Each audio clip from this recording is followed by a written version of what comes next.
in the midst, denying the area so that the smaller boats, smaller ships can't get in the middle of the water in the fight and start picking off crewmen on the deck or whatever. You know what I mean? And we just don't have any of that shit. Right? Eventually what you want to see is you want to see the Polaris pointed at the largest ship in the fleet, right? To launch the torps, or maybe even trying to be dark and fire non-locked torques, dumbfires, because you can see that big sluggish ship is flying in this direction, and you're going to figure out where it's going to be, and you're going to fire and send your load. But what you don't want to see is you don't want to see that Polaris tracking a light or a medium fighter. That's ridiculous on every level. Well, I don't see it either, is the thing. And part of the reason I don't see it is because I don't see it, right? I mean, this is a brand new mission. That was a brand new mission. They just added that Polaris NPC to that mission. And it still behaves like a guy flying a freaking Hornet or a freaking Gladius. It's the same old, same old, same old. And if I was going to try and make a strafing run on that Polaris, right, ideally what I'd want to do, right, is I want to catch it while it's focused on something else, or at least get out of position, circle around, and try and approach from wherever the blind side is. Presumably there's fewer guns on the back than there is on the front, and the sides are going to have your defensive turrets. But you almost can't do it. You just almost can't do it, because they still, right, watching that thing, here I am doing this full burn circle 3 clicks out, and the whole time I see what? I see that front view of that Polaris just going, nuh-uh, nuh-uh, I'm pointed right at you. You come close enough, I'm gonna vape your ass. It's just ridiculous. Well, the fleet battles that we saw in the preview of 42 is, of course, 100% scripted, right? The whole thing is scripted. There is zero chance in hell right now that we're ever going to see a battle like that in PU, ever, because they're not going to slow the capital ships down enough. Because everybody that owns a capital ship, and when I say everybody, I don't mean everybody, but you know what I mean? The vast majority of people that own the Polaris, or the larger ships, are going to complain if light fighters are going by like this and the capital ships are coming by like this, because that's what it needs to be. It needs to be the difference between this and this and this, right? And the Polaris needs to not be able to react positionally to light fighters at all, right? It just can't. What you want to do is you want to try and position your ship so that wherever the offense is coming from, you can expose the most guns. Presumably you have the rest of your fleet boxed in such a way that the center of your fleet is protected and those guns are all firing outwards, and then you have your lights and your mediums in the mix flying around and trying to drive off any fighters that are inside your area of protection. And we've got no hint of that kind of gameplay at all. None. Zero. Because why? Because, you know, we saw the Idrises, right? This is what we got. Was the Idris battle with the missions this last year. It was the same thing with the Polaris. It's just... it's terrible. It's just terrible. And it isn't about me not being able to do the mission again. Right? I get it. It's not supposed to be a single player mission. I was surprised that I could actually deal with the Hammerhead in the previous mission. Of course, I do think that over time, I would have been able to, if I was a little more patient, if I had maybe a little bit better ship choice. Like right now, if I were to switch to an Ion, right? I could fly through and I could pick up those Corsairs. And all that would be left is the Polaris. And then what? And then I go and get a Dragonfly, right, and fly in and clip inside the Polaris or whatever, and then kill crew. That would be the only way to try and do that whole thing solo. Probably either that or to bring a Polaris myself and torpedo it. But it's the way there's no appropriate character for the Polaris compared to every other ship in the game.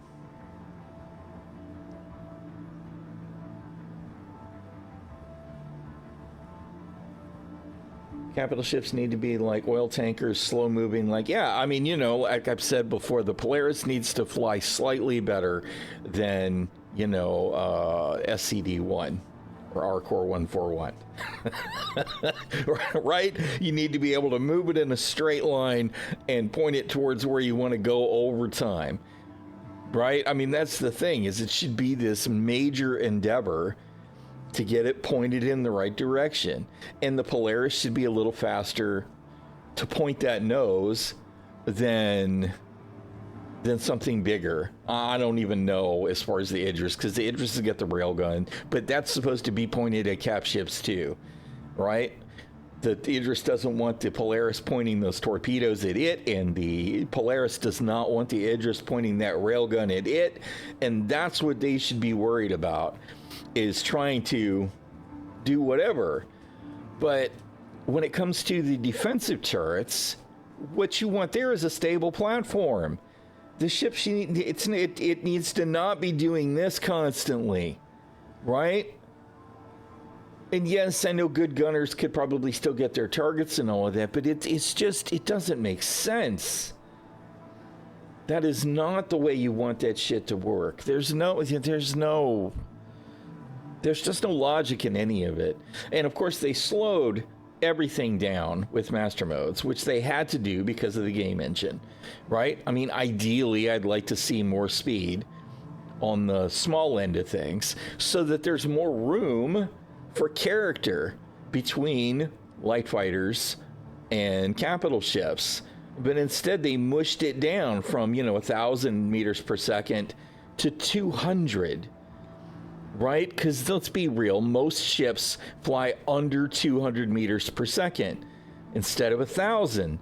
So they get 20% of the area that they used to have to display character between light fighters and the capital ships that we already have in the game. Yes, after a decade, yes, we still don't have, and therein is the problem. Right? And as you guys have pointed out, for a single player game, Squadron 42, you can do whatever you want to do. You can make light fighters fast enough that they feel fun, and the capital ship combat is all going to be scripted anyway, so you don't have to worry about how those behave. But if CIG wants to have actual fleet battles with capital ships in them in the persistent universe, then the capital ships have to essentially be slow-moving prop pieces. Yes, they need to have weaponry, defensive weaponry. They need to have a purpose. They need to have functionality. But when it comes to the actual battle, once they're in place, it is going to be about making essentially turn-by-turn decisions. Where do I need to point this cap sheet? Where do I need to rotate this ship to get the most defensive guns in place to protect our, whatever we're calling the center of our defensive position, right? Not, can I run down that other ship? When you get to the smaller capital ships, okay, that can be a thing. Look, that one's a straggler. We're going to move a couple of ships that way and try and deal with that and take it out. But we're still at a position where people in Polaris are trying to run down light fighters, including the NPCs, because that's the way CIG has this shit programmed. And I don't know what to do with any of that. I just don't.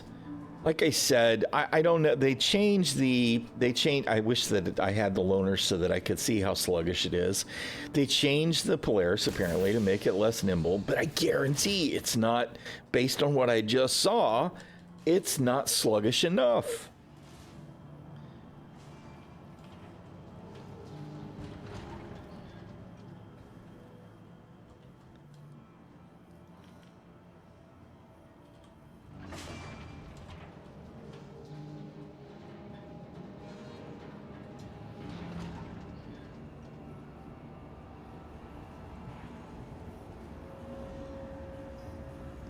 Right. Yeah, exactly. I mean, that's kind of the thing, right? Is that there's a little bit of difference. If you tune the light fighters, there's a little bit of difference, but it's not much. It really isn't. Once you get in the thick of it, there's very little difference in character. Yes, when you've got bleeding edge pilots, things change, right? But let's be real. Bleeding edge pilots are the 1% of the 1% of Star Citizen pilots. Most pilots in Star Citizen are not going to feel the difference between an arrow and a Gladius and a blade and even a Super Hornet, right? They may begin to feel the difference when you move to something like maybe a Vanguard, right?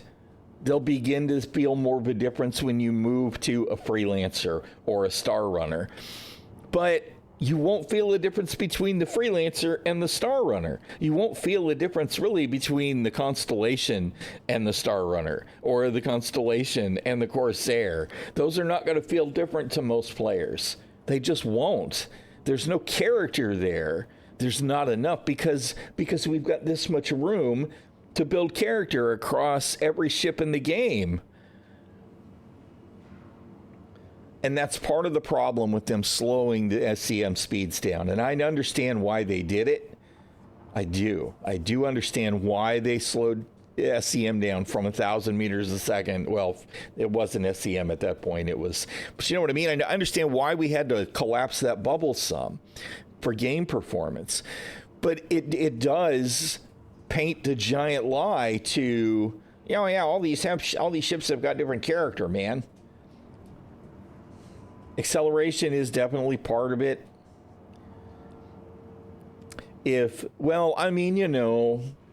We had all kinds of conversations. CIG told us themselves, right?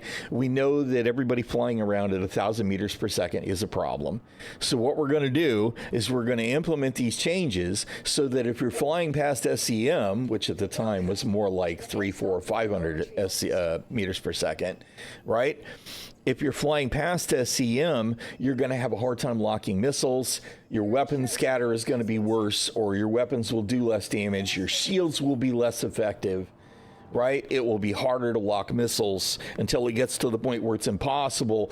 And they had all of this conversation about what was essentially an SCM soft cap, right? It was to make it so that you had to slow down if you wanted to be an effective fighter. And did they implement any of that? No. They didn't implement any of that. They left the backstraping, missile spamming, 1,000 meter per second cancer fester until they finally said, oh, hey, we have a solution for that now. We call it master modes, right?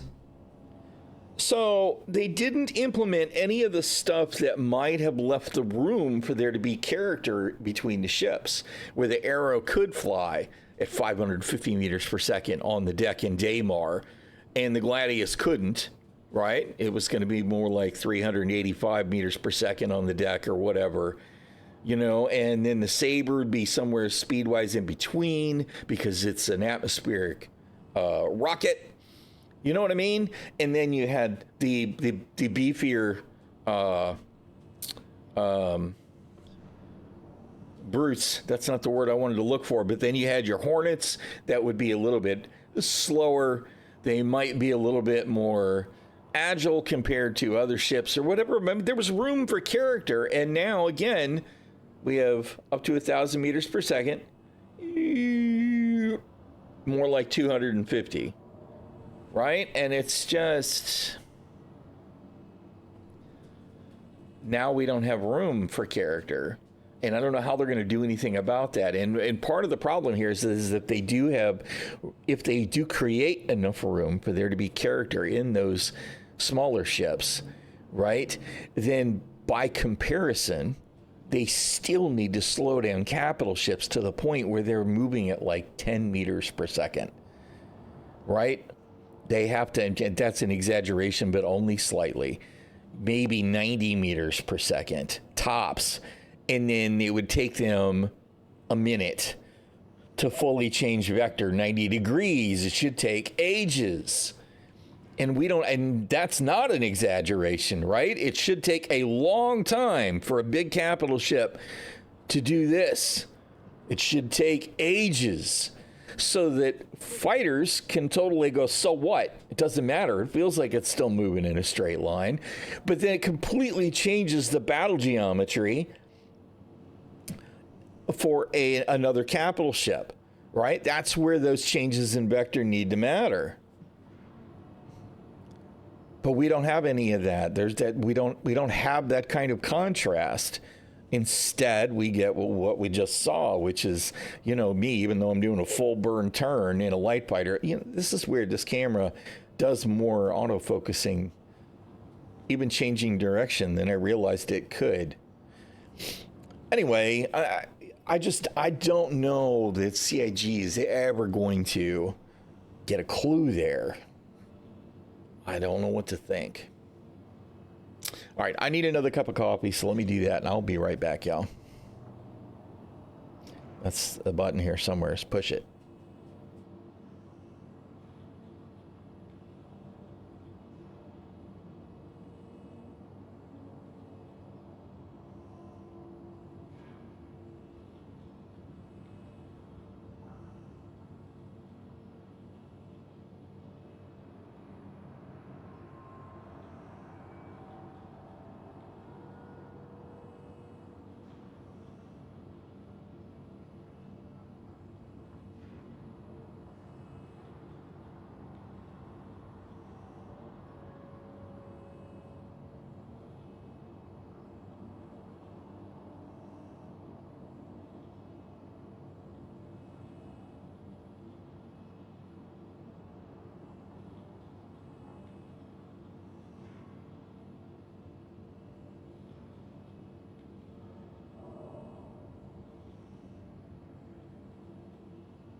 All right, had to take care of some coffee for the Shield Maiden too. Feel like 310 was Peak Star Citizen. We had the weapon and component variety. Banish shields added some flavor, but should have been restricted to Banish ships, which I agree. Same with Tabaran shields. Yep. Like it should have beyond the lore. Yeah, no, I totally agree. They allowed everything on every ship, creating. Yeah, I mean, therein is part of the problem for sure. Acceleration was part of the problem, right? There should have been more of an envelope. And the other thing is there was an easy way to deter backstrafing, right? There just was.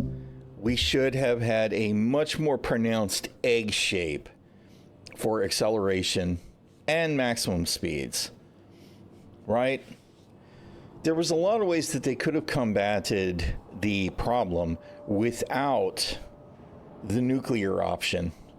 With master modes, essentially slowing everything down so much that that not only did we lose a level of fun, right? I get that the combat still can be very engaging, and particularly at the leading edge of skill, there's certainly a lot of room there for skill ceiling, right? But it definitely impacted the fun factor, especially for the average player, right? And they just, instead of using any of the tools in their disposal to mitigate the problem of 1,000 meter per second backstrafing missile spammers, right? And the other thing was, of course, if you're chasing them at 1,000 meters per second, then what they're trying to do is funnel you into their pip, right?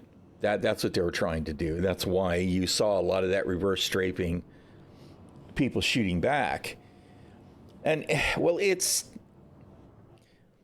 incompetence is definitely an easy word to use in this case, right? It's inexperience. It's a lack of confidence in, I think we just got, we crashed. Crashed out. Something went wrong while playing the game. Error code 348-966-0927. I'm assuming it timed out on me. We'll go ahead and do a verify though.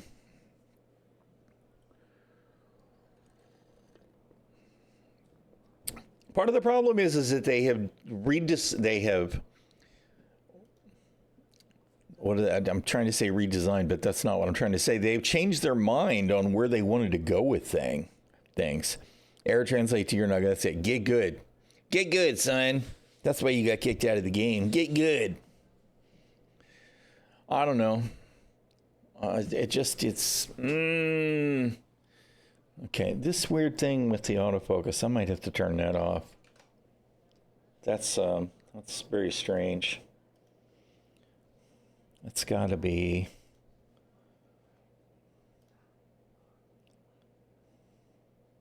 It's got to be that focus, right?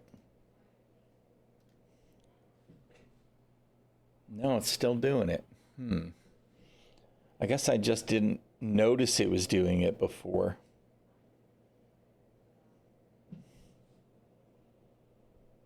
I mean, it's not a bad thing, but I actually didn't know that camera had that functionality.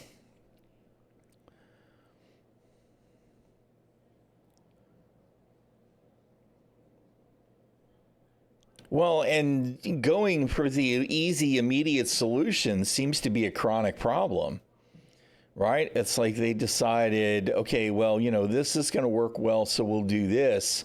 And then later they decide, well, it doesn't work, though, so we need to change it. And then we wind up with this cluster spaghetti code mess of... No, it's got to be the camera, because my old camera didn't do that.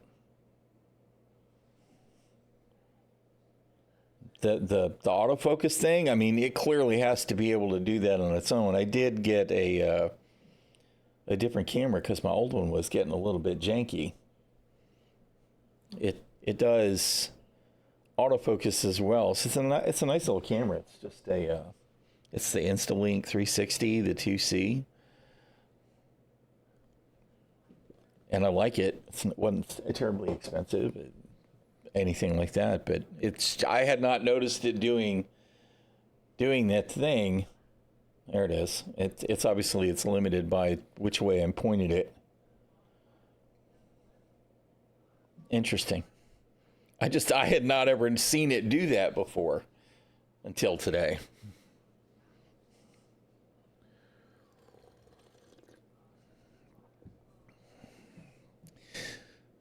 All right, so we relaunch the game. Snake oil salesman. Yeah, well, I mean, to be honest, we clearly have some of those. We do have some of those in the team. And sometimes it's a little hard to know which ones are the ones that are the snake oil salesmen versus the ones that just believe one thing when the truth of what they can actually deliver is another. It's unintentional.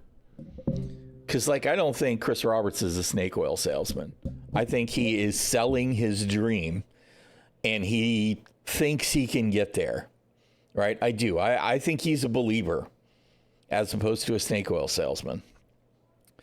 But there are some people that I don't think care about being able to deliver the truth of the promise that they're offering. And we lost some of the ones that I also believed were genuine believers. Like I think Tony Z was a genuine believer. I think that he had every intention of delivering on everything that he talked about, especially since some of it was really interesting, pushing the envelope tech. I don't know. But unfortunately, Tony Z's the one that left, right? He left because they were closing down the LA office and they wanted him to move, and he's gone. Right? I'm not mixing people up. I could be mixing people up.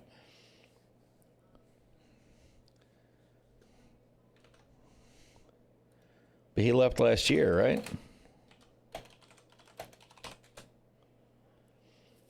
Was that the other guy? Maybe I'm mixing him up with who am I crossing my wires with? Fuck. Post-stroke brain.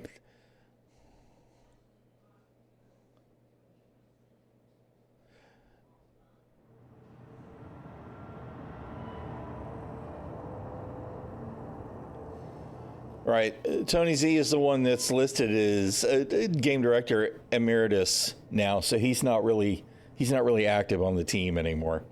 He's essentially retired. There is somebody else who left, though. Ginger says it's the end of the world. Yeah, the other guy. Right. Y'all can hear her wail, right? It's the end of the world. Oh, crap. Whatever. I can't even think. Like Tony wasn't the one that left. It's the other guy. You're right. Although Tony is essentially in the background now. He's not an active developer at CIG anymore. John Pappy? Maybe it was. I don't remember now. Now there's all these names flying around in my head, and I'm like, who's who? And I don't remember. Anyway. So some of those people who, they were with the project for the better part of a decade, if not as a decade, and were major contributors. Some of them were just done with the work that they were doing and have moved on. But part of my fear with the way the game is going now is that there is some fresh blood. And I don't necessarily believe that all these guys that are more fresh blood that are leading the show now are genuine believers. Todd Pappy, that's the guy. Todd Pappy is the one that I was thinking of that didn't move to the EU. Right, yes, thank you. Sorry for confusing my names. Although, again, Tony is, he's a game director emeritus now, so he's not really Yeah, it was definitely Todd Pappy.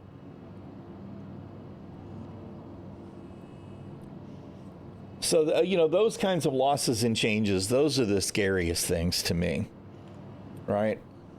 It's just that when we see stuff like the end of CitizenCon and they're promising us player-run orbital space stations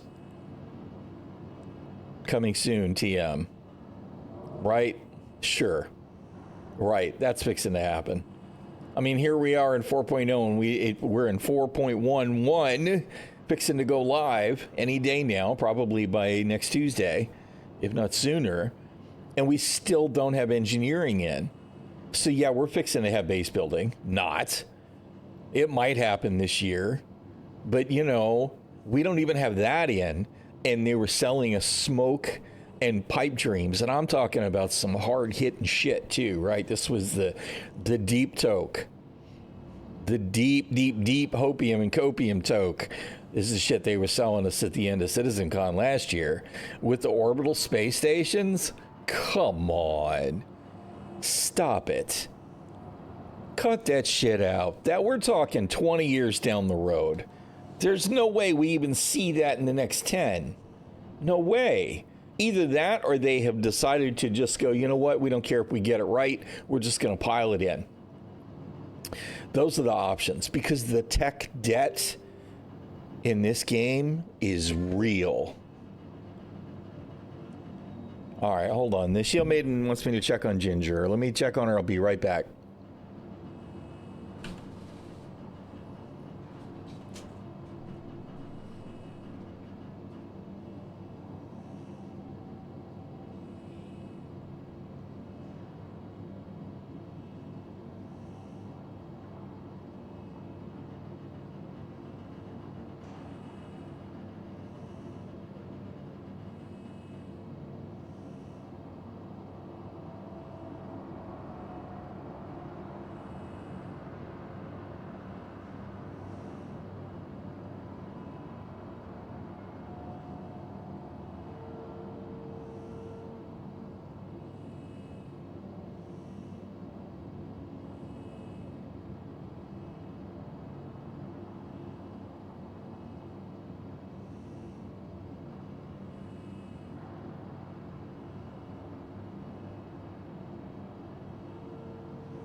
Maybe.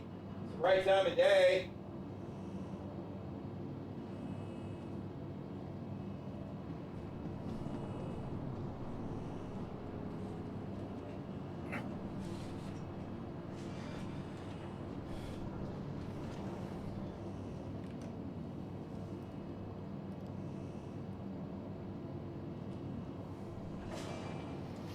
All right, y'all. Sorry about that.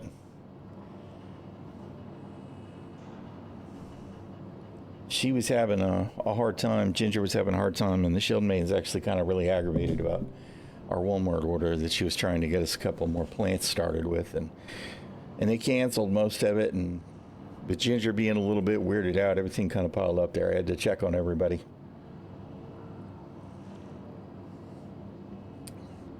You think they said fuck it and just promise anything and everything at this point to get funding and feel the ship is beginning to sink? Well, it's certainly not hard to fall into that line of thought, right? Like for me, the beginning of CitizenCon there, right? With the first major, wow, the words are just poof right out of my head. The post-stroke brain is real right now. The first presentation, that's the P word I was looking for.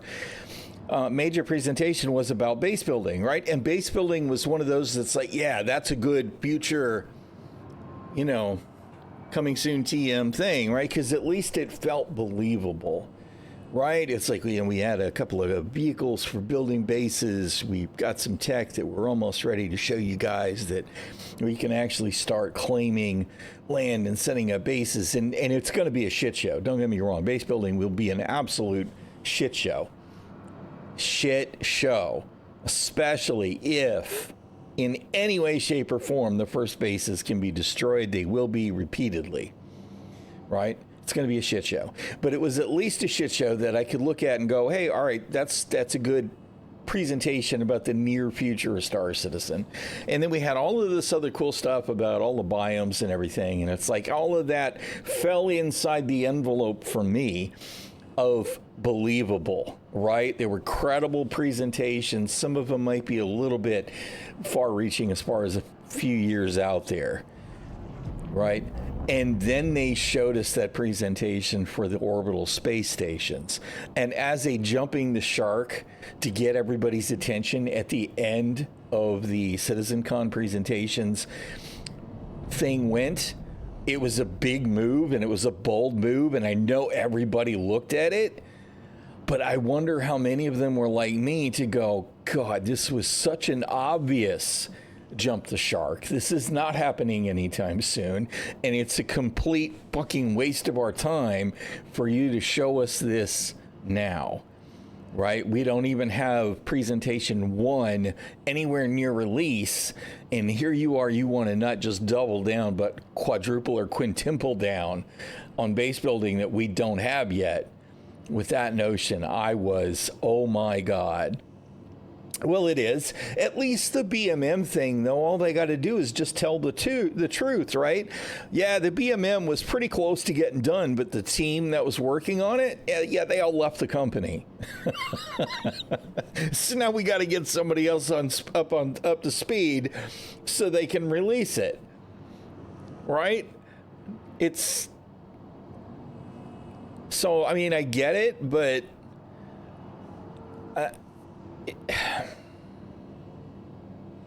I don't know. But it's those kinds of things that just make you wonder, are you guys just promising the moon? I don't know, dude.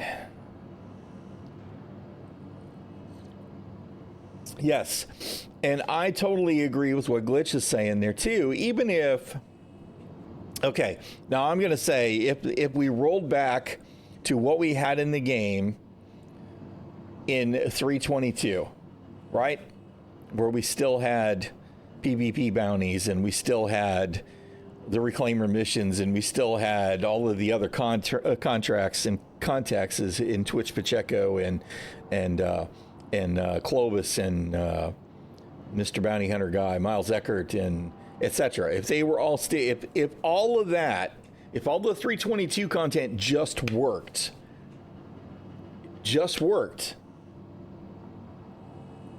I think that most of us would have been ecstatic about the state of the game. And then if we could have gone through this hiccup with server meshing and they just got all of that 322 content back to just working again flawlessly with server meshing, and you know, we'd have the new star map. If we could get rid of the DGS changes stuffs where the fuel level reverts and you run out of gas in the middle of nowhere, or it automatically tracks call to arms instead of the mission you were actually tracking, even without the new shit that they've added this year, right? If they could have just brought all that up to snuff, we would be in a good place. But instead, they cut all this content out that's supposed to be coming back eventually. I'll believe it when I see it. And other than fixing the elevators and the hangars, they've kind of made a mess of things. Stuff is still broken. It's still not reliable. Missions still sometimes automatically fail. They still sometimes automatically complete for mysterious reasons. It's just, so where the game is now, it's like it's kind of a pile of shit, and they're just piling more shit on it. It's not that everything that they're adding is bad. It's just that they make this big old, oh, hey, look, all the Hathor, hold the door. Don't leave the game yet, Hathor, right? And Hathor's a complete fucking disaster right now. It's broken on every fucking server on live. It just doesn't work. On top of the fact that, like many, I'm just not interested in it, right? Because every time I go anywhere near it, what happens is I get killed by another player, no matter what I'm doing, even if I'm not in competition with them, because that's just the state of the game right now. Because you can't tell friends from foes anyway. If they're not at a if they are not in a party and the party markers aren't working, or the party markers aren't working, which happens often, then it's shoot first and ask questions never, right? I mean, that's the state of the game. And persistence is a great word to toss out there because, like, you know, yesterday I was in PTU and I did stuff. I bought components. I, you know, earned mods for weapons, etc., etc. And all of that shit's gone now. As of today, the new patch dropped and it's all gone. All of it's gone. What persistence? There is no persistence. It's a non-combat mission, my ass. It's ridiculous. It's supposed to be PvE content too, right? Yeah, sure. So I don't know, man. It's just we are in a weird spot where we should be in this 2 years, right? We should be in the home stretch of CIG just fucking nailing shit down. Right? They should just be knocking out bugs, nailing shit down and making sure that everything that's in the game just fucking works. So that when Squadron 42 launches in 2026 and everybody's excited about that and they want to roll over into the persistent universe, then the persistent universe is ready for them and they can, you know, stand upright in it and not just fall through the ground and die. Or they can spawn a ship and get in it and fly away instead of going to the hangar and watching the ship do this through the floor before it goes and turns purple and goes boop. And then you have to claim it again. Right? I mean, that's what they should be focusing on. Instead, we've got month-to-month patches of, oh, let's add new content. Let's pile shit on this shifting, sandy foundation that is in no way going to be sure to hold us up when we try and just stand on the ground. And those are the kind of priority questions where I go, how disconnected are you? Are you this tone deaf? And that just circles down back to what? It circles back to the fact that the people who are making decisions at CIG do not play the game. They don't. They just don't. They play for, if they might play for an hour a week, and they probably don't do it on the live servers for more than 10 minutes. Right? So either they know it's all bullshit or they don't care, or they just don't get how bad it is because of the disconnect, right? It's either negligence or it's malicious. It has to be one or the other. And to be honest, I don't know which is the worst choice at this point. If it's malicious and they just don't care, then at least they know how bad it is. If it's negligence and they just haven't prioritized the right shit to make the persistent universe feel like a game instead of a shit show, then at least it's not malicious. But it's pretty fucking scary that they are so disconnected that they don't know how bad it is. And I mean, they pretend at moments to at least understand, right? Here we had Tirada come along, Mr. Happy Low Flyer, right? And in no way am I criticizing Tirada. He's generally a very positive guy, right? Has good feelings to share about the game, who actually comes out and says, CIG, bro, there's a problem. And for about a minute, CIG listened, and they shut down the free fly and promised that we were going to stay refocused on getting shit right. And then they fixed the elevators. And then I guess that was it. I guess that was all we got out of that wake-up call, because now we're back to business as usual. Right? And as much as I love the team and I love individuals that are doing individual things on the project, as a whole, there's some gross mismanagement that's continuing to go on. And that's very frustrating, because there's plenty of talent to get stuff done. There's plenty of vision to push the envelope, but the priorities still feel like they're all wrong. And right now, they're all wrong worse than they've ever been, because what are we going to do? Again, and here, I know I keep repeating myself, and I'm sorry. I'm beating this dead horse really hard. What are we going to do? And I say we as a community that wants Star Citizen to succeed when Squadron 42 launches, and it's not a complete disaster, because I actually think Squadron 42 will be a fantastic game as a single-player game. I think it'll be amazing. Right? The cast, the story, all of it. I think it's going to be awesome. I think it's going to be many hours of great fun. When all of those regular gamers who lay their hands on this thing and go, wow, this is really fucking cool. And there's a persistent universe. There's an MMO version of this I can play, like GTA and Red Dead Online. Holy shit. I got to check this out. And they faceplant in the persistent universe, and the fact that it's not only an alpha development project that is nowhere near a 1.0 release situation, but where everything is broken at least 50% of the time. And I mean everything except maybe elevators, right? Maybe the transit issues with elevators and trams is 90% fixed, because I haven't had any problems in a while, which I'm very happy to say. But everything else continues to be a mess. Everything.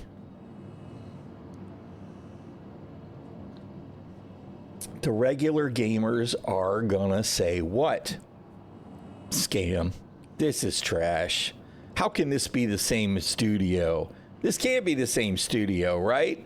Why did they license these people that made this game? Why did they let them license these people to make the persistent universe? Wait, what? It's the same people? Well, shit, no wonder it took 800, but of course it'll be $1 billion by then, right? No wonder it took $1 billion to build this game, because these people that run the persistent universe are clearly incompetent, yet somehow the moons and stars aligned and Squadron 42 is completed. That's going to be what they're going to say. They're going to, and I don't know how CIG cannot be worried about that. I don't get it. I don't get it. Now, in fairness, obviously, I'm just a guy playing the game, right? Just a guy playing the game. Just a sucker that has backed CIG for 12 years, right? Better part of 12 years. I don't know anything. I know nothing, right? Nobody visits my stream. Every once in a while, I see a CAG name drop in, and I always go, oh, God, this won't last long. Because they're going to see me rant, and they're going to go, oh, this guy's an asshole. I'm going to put him on my blacklist, right? It could be that CIG will surprise us all, and all of a sudden they will roll all of this new tech from Squadron 42 into the persistent universe 6 months after Squadron 42 launches, and everything will be hunky-dory. But I'm not going to hold my breath, right? Yes, exactly. That's exactly what they should do. Which is exactly why I was excited when Chris Roberts wrote me a letter and told me that's what was going to happen this year, right? Chris Roberts, he sent me that beautiful letter and said, we are going to focus on making this the year of playability and stability. We are going to get it right. The persistent universe is going to become a game like it has never been a game before. It will be amazing before Squadron 42 launches. I'm not going to lie. I am. I'm convinced it'll be good. I think for me, it'll be a great game. There will be some people that'll be, oh, it's too movie-like, man. This is too much scripted content. I want Elden Ring in space, right? I get it. There will be people who will not like it, right? But I think it will be an interactive cinematic experience that will have enough gameplay that I will enjoy the ever-loving shit out of it. I think it's going to be amazing. Yeah, I mean, we won't even see most, because, I mean, you know, it won't matter how bad tuning is for capital ships if the only capital ships that we fly are, you know, the Idris pointing it in that way, right? And that was all we saw in the opening prologue there, so...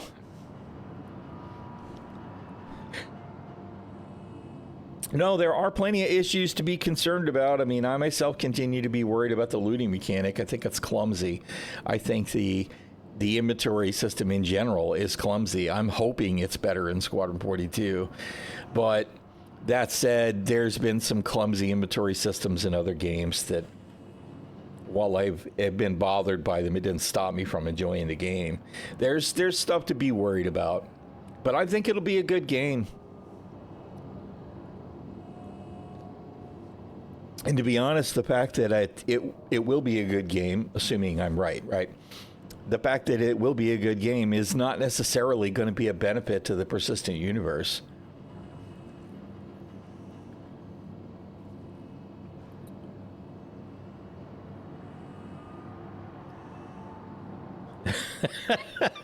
Match up on their booty.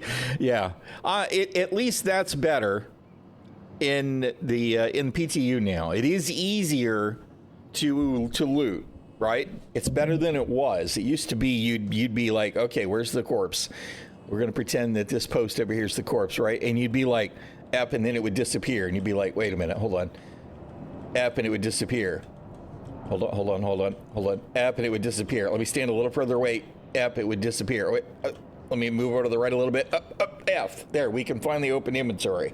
Right? That was it. That was trying to loot somebody. In live, still, it's way better than it was, right? You do seem to be able to run up and get the F interact relatively easily.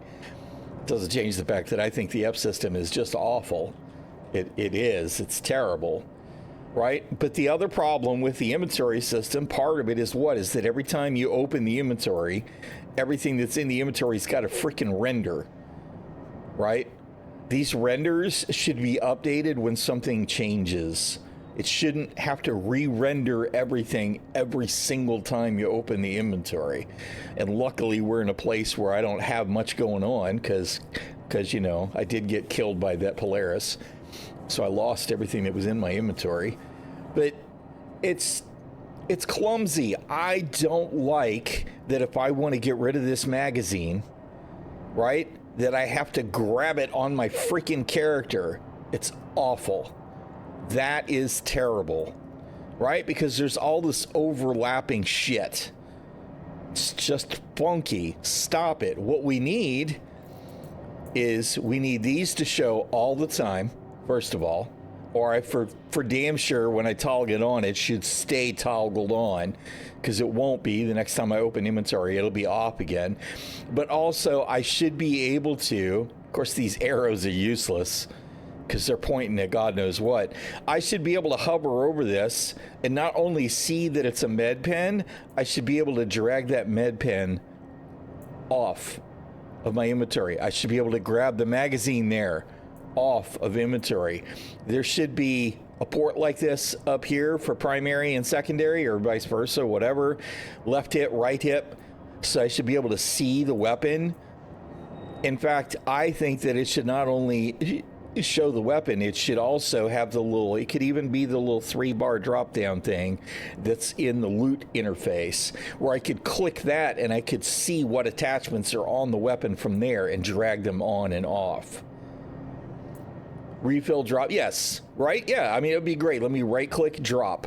Let me right click carry. Let me even right click use, because it's a med pen, right? It's just everything about this, and part of the reason that this is bad is what? Is because this, right? I want to grab something on the front of my character. Oh, I got to fight with the camera. Let me grab this knife, and then, of course, there's shit like this, because for whatever reason, inventory on knives is miscalculated. You can't put it in the armor core, even though there's a crap ton of capacity, and it says it's tiny. So there's that kind of shit, too. And then there's like, well, like yesterday, you guys saw me struggling with the damn, the medical device on the multi-tool. Then there's this layer of complexity too. It's like, okay, well, I go ahead and I install this, you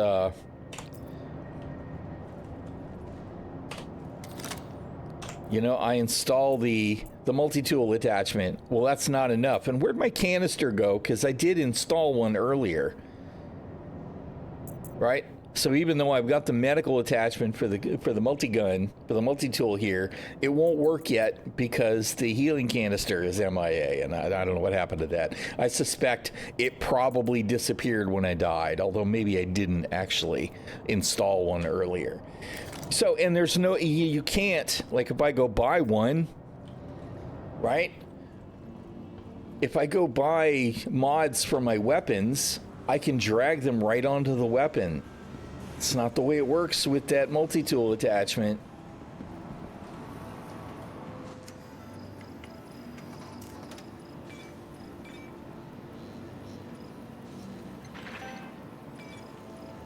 I should have bought that to my backpack, but whatever.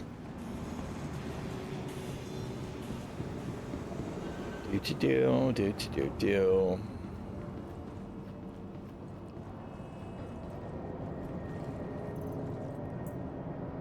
Okay, so there we have our stuff. All right. Now, in any other weapon, right? I'd just be able to go boop. Let me drag that on here. Nope, can't do it here. Can't do it. Can't do it here. I have to actually do what? I have to actually do this. It's like all of a sudden we have this massive inconsistency because this behaves differently than every other tool except the cambio tool, right? The salvage tool is the same. To put a canister on it, you have to do the same thing. You have to use this to do it. If this is the way they want us to do that stuff, then that's the way that everything should behave. If you're going to give me other options, like you do with the weapons, they should work on this tool too. This is the kind of inconsistency that prevents this game from being a good game, because the systems it's not the same system, obviously. This is not the same as a weapon at all. Right? Why are there two different systems for the tools? It's like one guy created this system and the other guy created that system, and they never talked. Right? And then the third party at some point along went, well, you know what? We should do the same thing with the weapons. You know what? I actually never played RuneScape. The kids all played it. But I never played RuneScape. I do think, however, that it's cool that they're doing something new. I love to see them old titles. Like I read not long back that Ultima Online, which I did play back in the late 90s, just launched a new server type sometime in the last year. I thought that's cool too. Let me make sure the Shield Maiden is pinging the kids over here.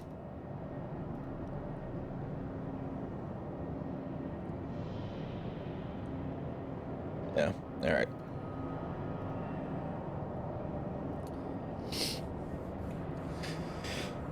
Anyway, my whole thing as far as Star Citizen in the future of it goes is that I desperately want it to succeed.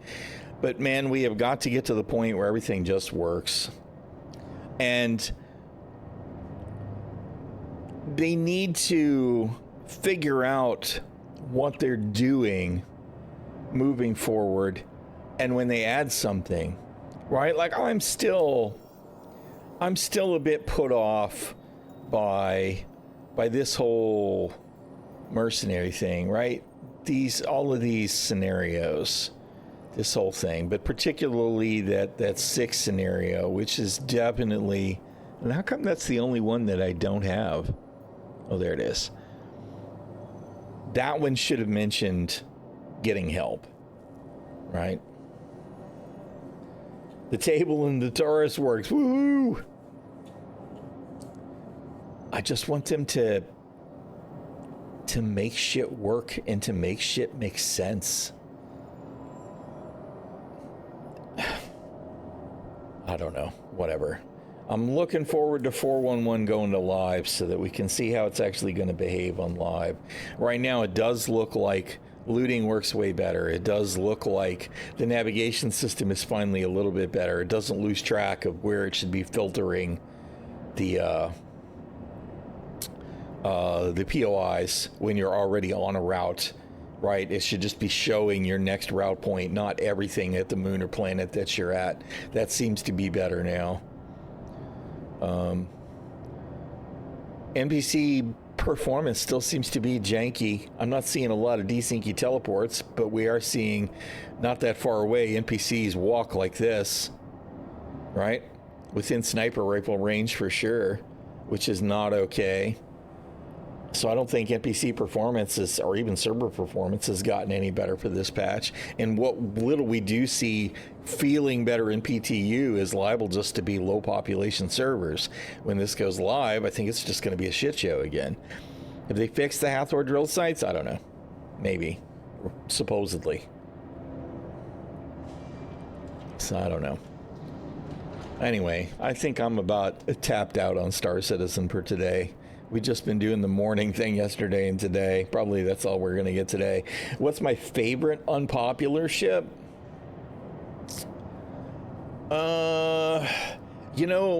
Probably the Freelancer. On the subject of unpopular ships. However, it needs some love desperately. It needs to be brought to a modern standard. And frankly, that's another one of those things that I really think CIG dropped the ball on hard in the last 2 years now is the Hornets. The F7A and the F8C. Well, the F7 Mark II, period, all of them.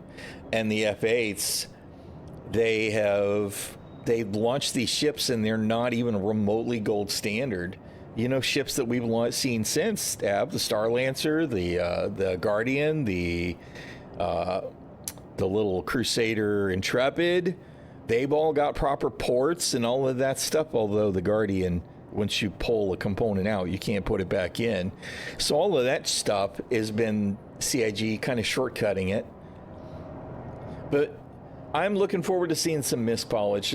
I like the old Freelancer. I used to call it the murder bus, right? I spent a lot of time in the Freelancer off and on because it's just one of those ships, right? It's got great little utility. If we just get proper weapons racks and interior inventory and all of that, I'll be using it again off and on. I like it. And I know a lot of people are like, oh no, it's terrible. But I like it. Anyway, though, with Ginger being a little bit weird and the Shield Maiden being a little bit down and me being kind of done with PTU, if we were in live, I'd probably stick at it a little bit longer today, but I think I'm going to wrap up on Star Citizen and streaming for today. Tomorrow is the first, no, it's Friday. Friday, I definitely won't be streaming because the Shield Maiden has an appointment. I should be around tomorrow, though.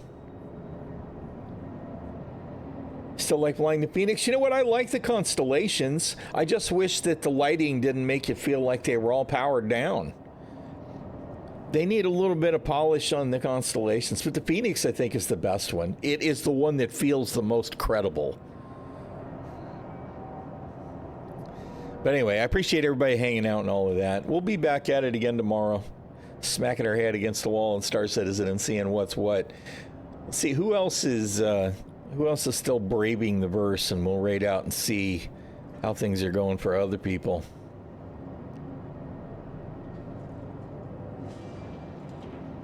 You know what? Let's just raid. Let's raid Meyer. Meyer is also a voice actor. He's a pretty entertaining dude. And I know that you guys won't wind up over there and go, what the fuck is this? So we'll raid Meyer. He's a safe bet. Check him out if you like what he's doing. Show him some love. Drop him a follow. I'm going to get out of here and take care of some real life stuff with the Shield Maiden and Ginger and make sure everybody's okay. Again, thank you so much for hanging out. I appreciate it. More Meyer pants in the fire. All the love. Thank you so much for hanging out. I know I'm repeating myself now, but I'm in full-on ramble mode. Y'all stay safe and stay healthy, because being sick sucks. And I will see y'all around the verse. I really do appreciate everybody hanging out. Sincerely. Y'all have a good one. I'll see y'all tomorrow.